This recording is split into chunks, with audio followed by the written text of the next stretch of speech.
আরিয়াপু দেখো তো আমার ব্রুটা ঠিক আছে কিনা। না, একটু ডার্ক করো আর এদিক দিয়ে একটু মোটা করো।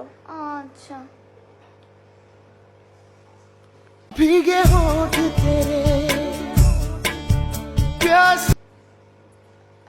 ভাবি দেখো তো আমার লিপস্টিকটা ঠিক আছে কিনা। না, আরেকটু বোল্ড হবে, আরেকটু মোটা কর, ভালো লাগে। আচ্ছা में आइकॉनिक काजल काजल इतना गहरा जो समझ রানী দেখ তো আমার আইলাইনারটা ঠিক আছে কিনা। এইখান থেকে একটু চোখা কর। আচ্ছা, टमाटर बड़े मजेदार, वाह टमाटर बड़े मजेदार। জান্নাত দেখো তো আমার ব্লাশারটা ঠিক আছে কিনা। না, আর একটু ব্লাশারটা